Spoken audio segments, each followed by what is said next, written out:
So Tara, thank you so much for joining me for this short interview. Over time, you got into coaching and into neurofeedback and now into imposter syndrome.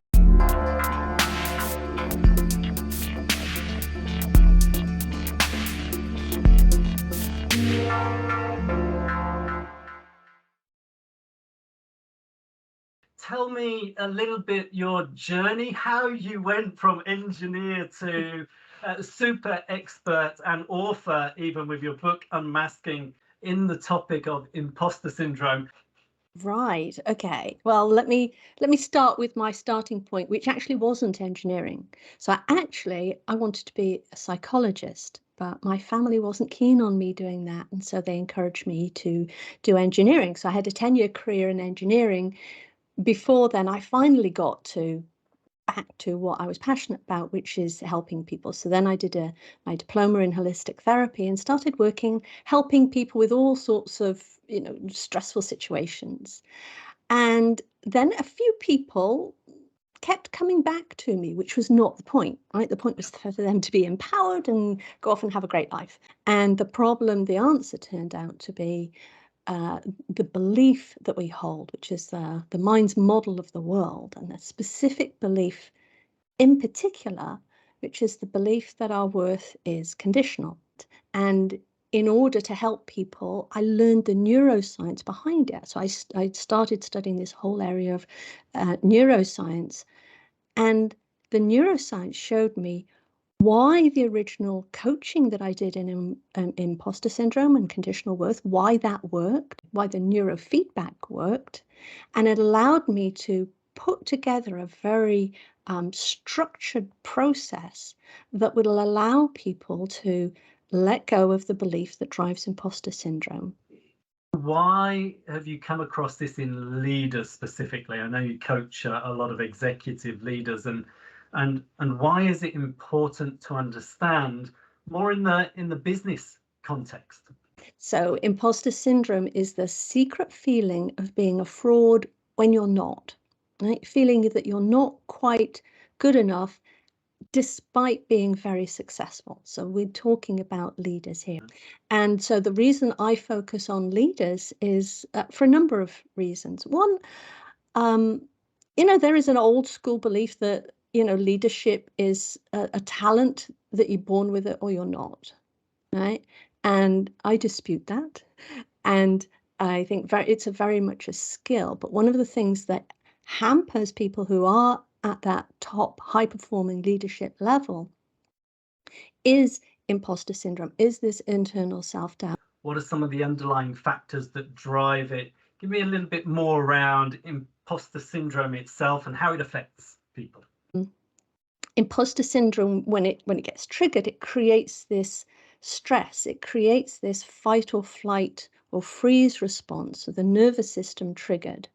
And the problem with that is when the nervous system gets triggered, your blood flow gets redirected to your muscles so that you can respond, and it gets taken away, reduced to the prefrontal cortex, the front part of your brain, which is your logical, strategic thinking and planning part of the brain. And then the final way that it impacts, and I'll just show you a list of these behaviors now.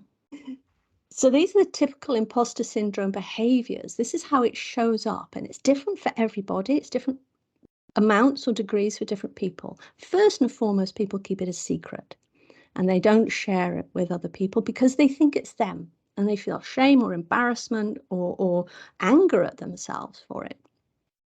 So one of the behaviors is procrastinating, putting things off, deflecting praise. They say, oh, it's just good luck, good timing. Oh, my team's marvelous, but not really taking it in and not feeling it. They might be hiding their opinions for fear of either looking stupid or that some will find out that they don't know everything. And so another is avoiding, which is avoiding promotions or avoiding roles because you don't want to risk that going forward and people finding out that you're not good enough. So those on the left side in black there, those are behaviors about hiding the imposter syndrome and hiding yourself. And those behaviors will hold people back. And on the right-hand side, we've then got the behaviors where we don't feel good enough, so we try and make ourselves good enough. What for you have been some of your greatest moments of success, and what are you doing to kind of drive the topic of imposter syndrome and the awareness around that and the results that you can generate from that in businesses and with other executives? Yes, great question. So for greatest success, I would say every single client. Nice. It's a transformational program, and people feel freedom. They're enjoying their work. They have effortless confidence. They're calm and energized. They've got resilience. They've got authenticity, and they're leading in a way that they want to. But my next step is to have greater impact, is to actually offer the training to corporations for them to offer on an anonymous basis to their executives. And the reason for that is that people have been coming to me on an individual basis. Most of them have been paying for themselves. A few have managed to get their companies to fund it. But one of the things in imposter syndrome is maybe, I don't quite deserve spending money on myself. Right, which is genuinely a fantastic aspiration to have. So let me try and sum up everything that you've said. And there's been so much insightful information in what you've said. And of course, every topic could dive in far deeper than we have time for now. But maybe I'll start with, so this feeling that worth is conditional and that we don't feel often good enough, and that thought process that we have internally, that somehow and at different times we feel a little bit like a fraud, that we're outperforming our own capabilities, which is really just a thought process in itself. And as a result, then that triggers us. Because we're triggered, we're not able to use our full high brain function all of the time, or sustainably throughout the day, or whatever it might be. And as a result of that, with that constant, almost like second track of conversation that's going on in our heads, through the coaching that you do, through the identification of that internal dialogue, you mentioned in your book about reframing, a process of then reframing that internal dialogue. That really then can free people up so that they can reach their full potential, which, as you said, the greatest success are those that have been able to kind of break free of that feeling of imposter syndrome and really then go on to even out achieve what they were potentially thought was possible, which is absolutely fantastic. Yeah.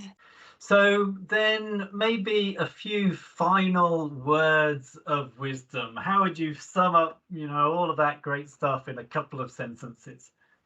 Okay, so leadership is challenging, right?